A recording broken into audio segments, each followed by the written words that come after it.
So welcome to vlog number 3. I really need to get better at saying that word vlog. Doesn't quite roll off my tongue, even worse.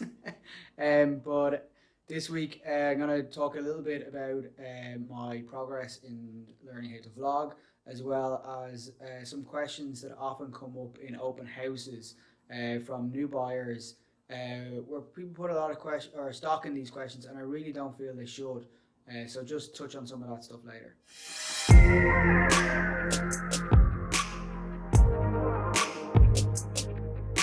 So I started this vlog for a number of reasons. One of those reasons was brand awareness.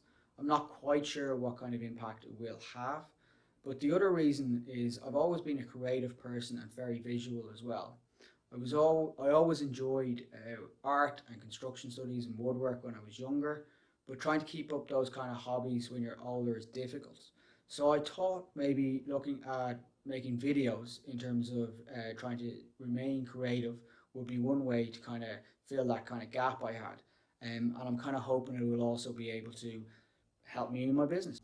I'm hoping these videos won't be terrible and ruin my business, but bear with me. I do have a lot of imagination in terms of where I want this to go. My skill levels in making videos nowhere near where I want it to be, and I don't think it will ever be. It will never be able to match my imagination and what I actually want to do with this.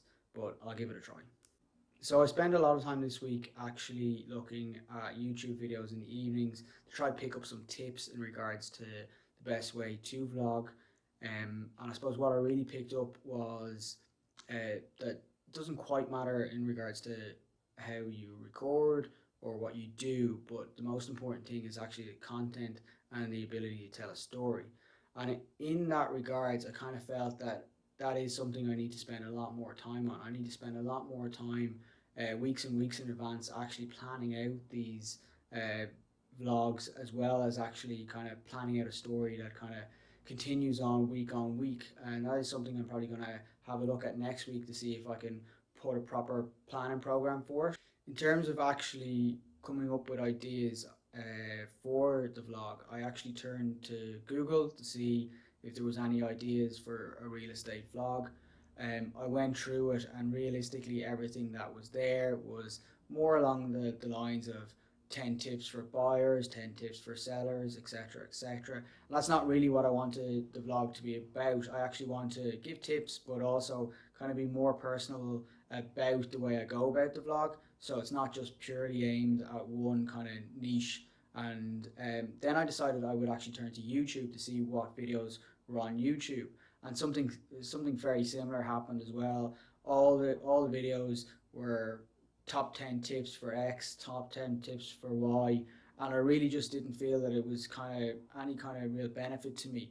And I kind of got the feeling that like there was a lot of agents that they all must have gone to the same conference at the same weekend, and whoever the speaker was, right, you need to do 10 videos, and the first video needs to be on this, and the next video has to be on why you should buy in this area, and then your third video should be a market update. And everyone kind of did their program of videos, but then they ran out of ideas and there was no more videos from them. And that's not what I kind of want this to be about. I want it to kind of be an ongoing and long running kind of vlog. So not just aimed at kind of a few tips and then you run out of your tips. So in terms of my overall vlogging journey, someone has actually been very graceful and lent me some amazing equipment to help me on my journey. I have no idea what half this stuff does, and I'm probably going to take me a long time to figure it out. I'm imagining my editing process is going to even be longer and harder, but I feel that maybe the quality of videos might be a lot better with kind of this kind of equipment. But maybe it might be able to tell the difference, maybe it won't. So moving on. Right, so new camera. Not entirely sure if this is actually going to even record or pick up my sound. Kind of messed around with it a little bit, zoomed in and out of lenses and all kind of stuff. So I do probably need a tutorial on this one, but hopefully the video comes out.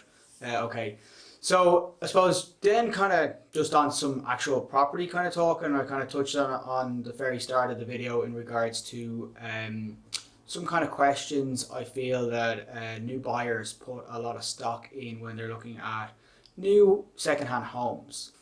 Most new homes built now in the last 5 years will come with solar panels, and I see a lot in open viewings that potential buyers ask a lot of questions about solar panels. I.e., one, are they providing power back to the house? In my experience so far, I haven't seen any new housing estates where the solar panels provide power back to the house. I have seen it where private owners have invested more into their solar panels and it does provide power into the house. But generally speaking, all they're really doing is heating up water to a lukewarm temperature at the height of summer, and they're not providing any real kind of benefit. I feel that they're there for a number of reasons. One, because developers are putting them there for planning reason, and also maybe a little bit of marketing as well, and mainly probably to help with the BUR ratings. But ultimately, I feel that they're not a great use, and they're probably a waste of money, as well as they look fairly ugly on the top of houses. And that's my just point of view. I feel like that sometimes I can see that in open viewings or in private viewings that people can start asking questions for 5 minutes on solar panels, and realistically they don't do a whole lot to the house at all. And in my mind, they don't provide any great value to it either. So maybe perhaps in the future, solar panels will provide a greater kind of benefit to housing, but the solar panels I've seen being put into housing estates in the last few years generally aren't of a huge benefit to the actual owners of the house. So another common question that comes up in viewings of new residential properties, second-hand properties that may be a few years old that are on the market again, is how long is left on the home bond. And in my mind, the home bond has been an amazing marketing tool for builders and developers, and it has worked fairly successfully in terms of providing buyers with the comfort to know that if something goes wrong in their house that they are covered by this bond. However, in reality, I don't think they're a huge benefit to the actual owners of the house. I actually believe the Law Society has put out some literature on home bonds and the limitations of the actual bond itself, and in terms of payouts, as well as what's covered under the actual bond. From my experience, very few payouts or claims have been made, and I also think the process in actually making a claim is very difficult under the home bond. So what I think is far more important to buyers is getting a proper, good building survey done of a property. And in Ireland, I suppose this can range from 250 to 750 plus for a residential house. I wouldn't pick your building surveyor solely on price alone. This is an important document that you will get for the house. But bear in mind that actually your building surveyor, you're paying them to find problems within the house, and they will find problems. They'll find hundreds and hundreds of small little problems with every house that they walk into. That's their job. They're paid to find every little small detail that's wrong with the house. Generally speaking, when you're dealing with a second-hand home, most of these problems will be minor problems. The only time you really have to worry about it is if the building surveyor marks in their report that it is a major problem or a problem of critical importance, and that's when you should start getting some more advice on it. But generally speaking, most building surveyor reports will when you first read it, it's a very scary document and you think, geez, the house is about to fall down. But when you actually go through it in detail, they'll say they're minor problems. It's only when they actually say that it's a major or critical issue that you need to actually be very worried about it and consider where your bid is on the property.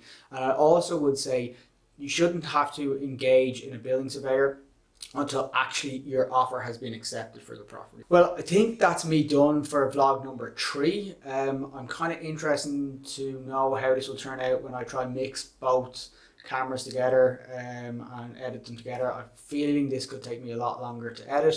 I'm not quite sure what the quality of the sound will be, etc. So hopefully this has turned out okay, and looking forward to seeing you again. Remember to subscribe to make sure you catch videos next week. That's another word I have a problem with, subscribe. But thanks for watching.